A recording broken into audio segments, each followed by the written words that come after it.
A long, long time ago, I can still remember how that music used to make me smile. And I knew if I had my chance. One has a very anticipatory feeling coming home after a long absence. Whether it is 200 miles or 2,000 miles or 2 years or 20 years, it can be a cathartic challenge to our psyche. Coming back to Niagara after almost a 10-year absence and a short visit at that was quite an amazing and quite fulfilling journey. I wonder if other people who return to their small towns feel those same conflicting emotions of exhilaration and dread in the same moment when seeing from whence they came. Old friends, family, and ghosts from the past. I had no idea what to expect of exactly who I might run into and what had become of my beloved town. And although famous in so many ways, still a small town to me. What was simply and originally a promise to my sister to bring our parents' ashes back to Fort Niagara that summer, where they had met and married during World War II, turned into a dual purpose and an incredible trip down memory lane.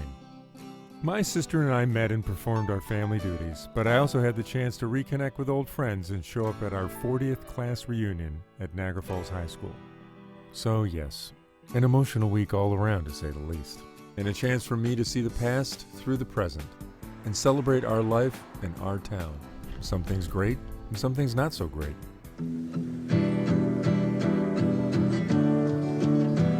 Some background is in order.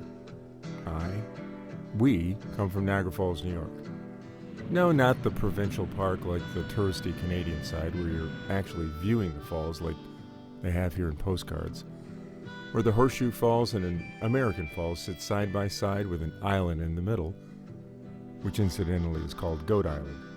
No, we come from a town that's in its heyday was the honeymoon capital of the United States, with trolley cars and theaters and, yes, their own tourist attractions with daredevils and hucksters galore.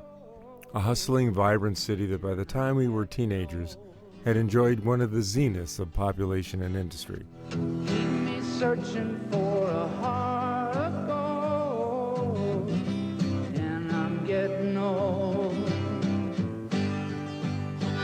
No, my friends of greater western New York State are their own hardy breed. The place we grew up in wasn't just a geographical location, but also a timestamp etched in our souls. It was 1972. The Vietnam War continued to rage. The Watergate scandal took down a president. I had no prior knowledge of the Watergate break-in. The Olympics were scarred forever by Arab terrorists. Sure, there was a lot of heavy stuff to deal with. Wallace survives, but his wounds leave him a paralyzed man. But you can't forget the good times, too. Like the cool new fleet of cars we were the first to drive, and the movies we took our dates to. Put that damn phone down and let's get this straight. I want to know what the hell this campaign is. Or the music who defined who we are. The graduating class of 1972 was a racially diverse and socially mixed group of 600-plus students, dynamic and passionate, and with great heart. Like the world after Vietnam, Watergate, and Laugh-In, and Niagara after its boom time, we also changed. We grew out of the tortured 60s and 70s. But I think our greatest legacy is right here in front of us. It's quite simple. We're still here. We are greater than we think. And I've been waiting such a long time. A high school reunion, and to be exact, our collective high school reunions, Duffy, LaSalle, Madonna, Trott, Niagara Falls High School, brought us back together to recall those memories and to rediscover the city of Niagara Falls that, for better or worse, is the place we still call home. Lean on me. Now they call this place the NAC, N-A-C-C, Niagara Arts and Cultural Center. It's a little run down, but I loved it here, most of the time. There was a big high school population of about 1,800 when we graduated, of which just around 600 was in our senior class. I didn't even know half of them. They didn't know me. But after all these years, whether we knew who we were talking to or not, or it took a few minutes to rekindle the relationship, we had a chance to hear our stories. This is us together after 40 years. Just a small cross-section, our time at Niagara Falls High. I too was from the class of 1972, and I walked through these halls. I used to have a 1966 T-Bird, finally in my senior year, and I was able to park it right out there. I didn't have to walk anymore from DeVoe. But this school, I remember it fondly. It was a great school. I loved it. It's so beautiful. This has a lot of history to it, and coming back really makes me feel good. It was really more about just the people I really enjoyed. I had a lot of fun with my classmates. Mine wasn't so much a real academic experience here. Mine was really, I'd call it a social experience in high school. It was about blending in with a lot of different groups of people, and I was blessed to be accepted by a lot of different groups of people. And so from that, yeah, I guess I got to be in these official capacities, which was a real treat for me, but it was really just part of the social experience of being accepted by and being involved with people in a real fun way in high school. Niagara Falls High School had a high degree of education. We were pre-computer, so there was more of a hands-on, person-to-person type of teaching in Niagara Falls High School. And I do believe that it was great to prepare for college to be at that school. It was a good education. The teachers would demand a certain amount of you, but they knew right away if you weren't capable of meeting that bar, they may let you slide by, because they would talk to other teachers and say, well, the guy was excellent in this other subject. It was personalized back then. Yeah, the teachers really took an interest in us. They would stay after school if we had a problem. They were always accessible to the students. Mr. D'Angelo was the intermediate algebra teacher, and he was, I mean, we'd be laughing every day in class with Mr. D'Angelo, and he had a good rapport with students. And that was a bit of a style, I would say, of Niagara Falls High School. A lot of the students, a lot of the teachers had this sort of humorous engagement with the students, and it helped ease tensions, I think, in the classroom quite a bit. Public speaking aspect of it with John Haggerty, like impromptu speaking, speeches and things like that, it was good. It really helped a lot. He really enabled someone to have a good persona about themselves, so that when Keith Wisbaum, the class president, and I went into Miss Simmons' office, the school principal, who was not always the friendliest woman, I was chewing gum, which of course was a big no-no. And I didn't even realize it, and she looked at me and she said, something along the lines of, young lady, if you want to speak with me, you're going to have to throw that gum out. So naturally, I threw the gum out, and I'm sure that perhaps Mr. Haggerty's influence, and maybe that helped. People are a lot more fabulous than what as we were in groups, or as some people were in groups, actually gave other people credit for. People, they're singular, but they're unique, and everyone has their own special place in the history of this school, and I love them all. I was the first Black president of the Student Council at Niagara Falls High School. My responsibilities were to plan things for all of the students, concerts or dances, anything that was a school function. That was under my jurisdiction. I think in high school it was very much about popularity, but I knew a lot of people, and I liked being around people, and I was very willing to listen to what anyone had to say. The fact that in 1972, this is the truth, when they started to integrate, we came from a different side of town. And it put us in an environment that we weren't really was not conducive. We came in, there were just a few. If you notice, like the Black people that in our class is very low. But we came there and I made great friends. It gave me a different culture. Down the hall to my left was the boys' bathroom, and every floor on the same side had the boys' bathroom, and every floor on the same side they had the girls' bathroom. I can't speak for the girls' bathroom, but I know the unspeakable things we were doing in the boys' bathroom. We were smoking, not always cigarettes, and we were cutting class. If you got found in the boys' bathroom during recess, you were in trouble. You ended up at the Stankovich's office. Mr. Stankovich was our vice principal at the time of this incident. Our lunchroom was the gathering place, and each fraternity and sorority seemed to have their own little territory and tables. And we would actually have the physical food fights that you hear about in Animal House and whatnot, way before that movie ever came out, where we would tip our tables over and start throwing rolls and whatever we could at each other. Well, one time Mr. Stankovich walked in on us and pounded on our table and said, "I want this whole table in my office now." He walked out, we lifted the entire table and brought it upstairs to his office. My favorite teacher, counselor, principal, I'll say Mr. Holder and George Stankovich. Yes, right. George. No matter what I used to do, he used to always bail me out. And how could you not like those light blue cotton gym uniforms. snap-on gym uniforms that we would keep in our locker for many weeks without washing? My algebra teacher was John D'Angelo, called him Mr. D.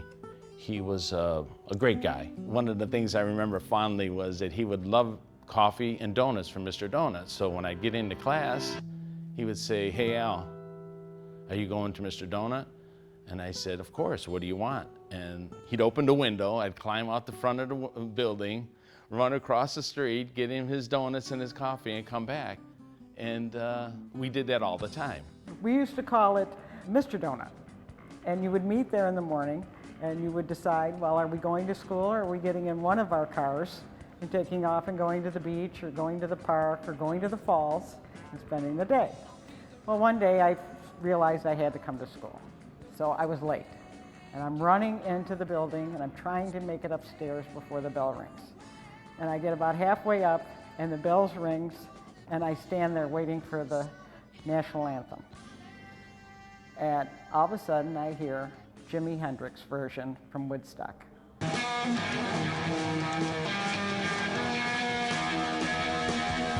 And I'm thinking, what is going on? Well, here Jimi Hendrix had passed away, and I didn't know that. But I thought it was pretty cool that they played it for the national anthem that morning. I remember John Mastromadio here in school. We were playing pranks on one another. And I can remember one day as a senior, and this was the second time we got caught, he slammed my head in a desk because I was sitting at the desk with the cheerleaders selling tickets, and he'd come by. But he knew that he wasn't going to hurt me because he knew what I would do, that I would take my head, he'd take my head and slap on real hard, and the principal came running over to make sure that I was okay. And I told her, I said, "No, I'm okay, we're only fooling around, we're only fooling around." She says, "Young man, you have too much time on your hands." She said, "I'm gonna fix that." She gave me a new course to take, and that was typing. On our campus, fraternities and sororities were a big part of student life, and pledging was something to be feared. I can remember my best friend and I, we went into the restroom and we were comparing our buttocks, just how purple they were in the mirrors from getting paddled by trying to get into the fraternity. Theta Lambda Chi, and they were green and white jackets. But I was also fortunate enough to have girlfriends that were in another sorority, and they were the Taws. Delta Gamma Rho, black and white. We were in new fraternities. A lot of these fraternities have been around for many, many years. I think at the time when we were only 5, 6 years old when I became a member. We hustled. We raised money, car washes, lotteries. We held dances. We raised money, and we did nice things at Memorial Hospital right behind us. We purchased wheelchairs for the emergency room. It was Beta Sigma Psi, BEY is us for short. We were known by the teachers as the Purple Jacket Gang and by some of the other fraternities and sororities. Pledging was a trip. I believe there were 30 pledges that year. Most of them were from my neighborhood. It was pretty rough. They talk about hazing these days. We didn't even know what that meant back then, but it was pretty close. It was 6 weeks of hell. Besides some of the pranks that we got away with, a lot of us were really good students. Some were Niagarians, some were on the roll call, student body representatives, the Key Club, the French Club, the Spanish Club, the Deca Club. We had a great sports body. The thing I remember most about sports here at Niagara Falls is that we had to travel 5 miles just to go to practice. And that put us at a disadvantage, I think, because most high schools have athletic fields adjacent to their schools. We never had that here. So we had to travel 5 miles up to High Park to go to practice, to have our games, and nothing was ever close by. So in essence, we never had a home game. I know I spent more time in this room, probably on this stage or out in that auditorium, than any place else in this school. We did plays every year. We did Little Abner, we did Our Town, we did Our Miss Brooks, and we would pack out the house every time we had a play. We'd always sell out. It was quite exciting, really. As we got closer to the day of the reunion, we started to see our old friends and their loved ones going around town. Places that were etched in our memory. And believe me, at the 40-year mark, things revealed from the deep recesses of our collective experience were either crystal clear or needed some type of deep extraction. But nevertheless, a real joy in being able to stand here together again, taking it in.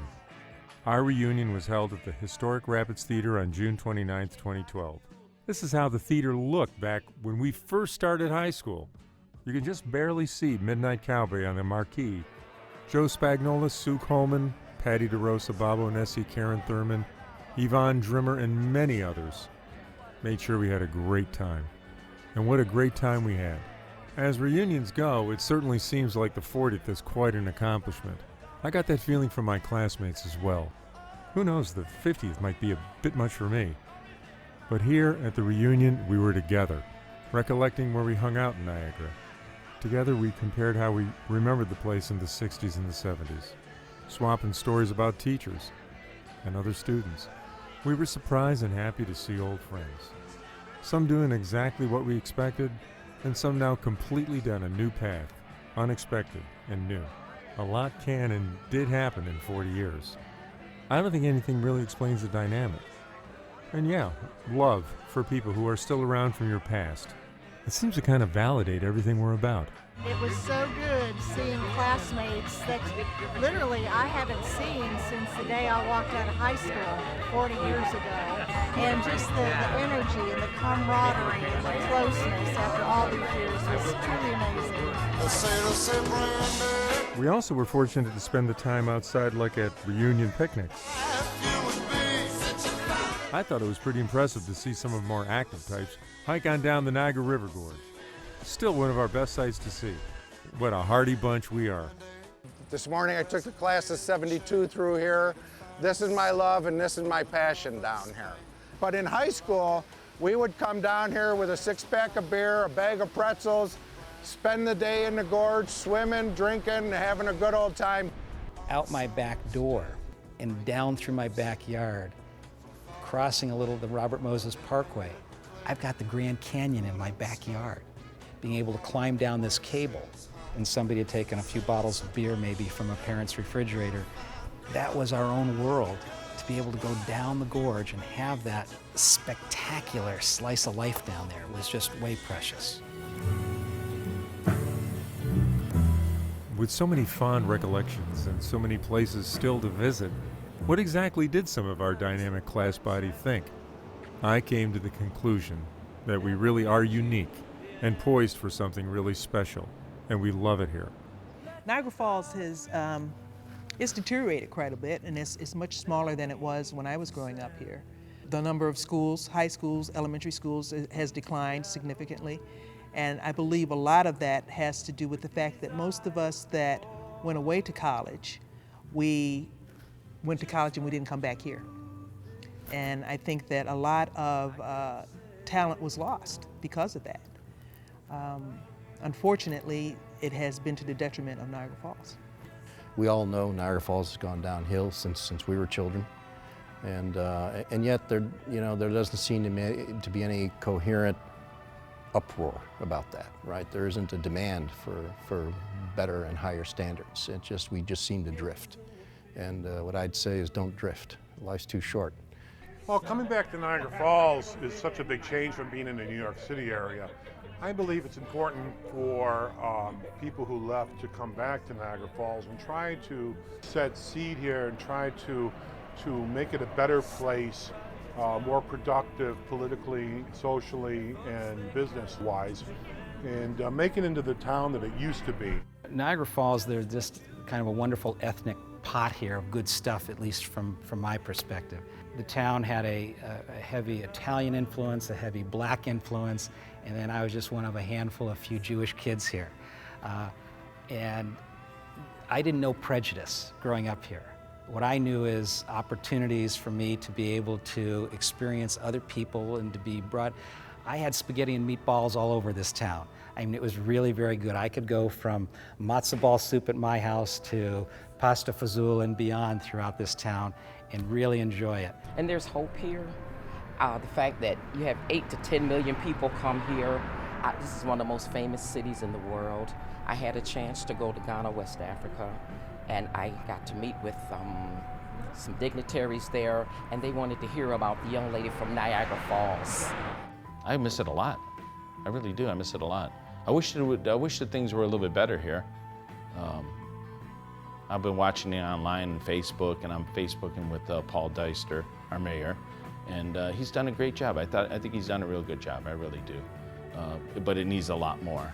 All the people today like to blame Mayor Lackey. Well, Johnson at the time came out and says we got to start urban renewal. We got to start rebuilding these downtowns. I got to throw some money into the economy, give people jobs. And all Mayor Lackey did was reach his hand in the barrel and says, okay, I got to knock everything down, and that's what he did. I became economic development chairman. In '95, we did a study, just a couple guys in a room looking up data. We found out that Amherst next door did $700 million worth of development. Okay, that's just another town next door. All of Niagara County in that same period was $7 million. It was like 1/100th development. So you start asking why? Why isn't our airport being developed? Why? I got lucked out. I built a business. My kids work in my business. If they didn't, they would probably be gone. I get to have pizza with my granddaughters every Thursday because they work here. This is Niagara Falls. This makes no sense that we are the city we are right now. We need to be bigger than what we are. Like the older when I was a little kid, all the stuff I remember, you know, it needs to be live like that again. Now you couldn't go anywhere without something happening around here. What was happening? That's right. Well, you had Fall Street, had the Cataract, the Strand. Yeah. Rapids used to be a theater. Yeah. There were gents. There were stores on Main Street. Everybody went to the Falls for everything. A lot of people have brought out negative feelings about the way the city looks, you know. Looks worn down, looks this, looks that, streets are terrible, yada, yada, yada. Yeah, fine. But I don't think home is just strictly defined as a physical entity. Home has a lot of definitions. Home is the fact that I'm sitting here in this library feeling possible energy from this room. Part of that energy defines home. So sure, my city doesn't look great. Who knows? I don't look great. So, you know, home has a very broad definition. A great reunion it was, huh? So till next time, our good friends, fare thee well, I say. Keep your loved ones and your memories close. Our fine class knows how much we were lucky in some cases beyond our wildest dreams to have lived in these times. And although some of us may have been through some hard times, we are stronger for it. Although the city itself is poised on the brink of a real event, there is no question that Niagara County is still a marvelous, interesting, gorgeous, dynamic, historic place to live. The downtown just still needs a bit of catching up. I live in Corona, California now, and I'm a human resources manager for Kimberly Clark. A hotel manager at Caesar's Palace in Las Vegas. I live in Laguna Beach. Right now, I am a practicing attorney. I have my own law firm. Played guitar with James Brown, band leader for 10 years, with him 28 years, and made movies and videos and made my mother proud. I taught biology here. Over on the same floor as this actually next door to the classroom where I took biology. 10 years ago, I moved to Fort Lauderdale, Florida. And I've been there ever since. I work in government for Miami-Dade County. I do budget analysis. I worked here, worked various jobs, and then I went into industry for 26 years. And I retired, got the early retirement. I work for Durez Chemicals. I'm a lab tech over there. I run the research program for CBRE, commercial real estate. So what my job is to report on the health of the commercial real estate in New Jersey. I went to college and then went on for an MBA from Cornell, and I was working in human resources really for the last 30 years or so, and I'm currently the Vice President of Human Resources for a company called Farrell Corporation. And I'm Financial Coordinator for an orthodontic office. I've been there 37 years. I live in Redondo Beach, California with my wife and my family. After college, I worked in Washington, D.C. in ABC and NBC News, and moved out here in '93, got in the DGA and worked in entertainment. She's been my girlfriend in high school.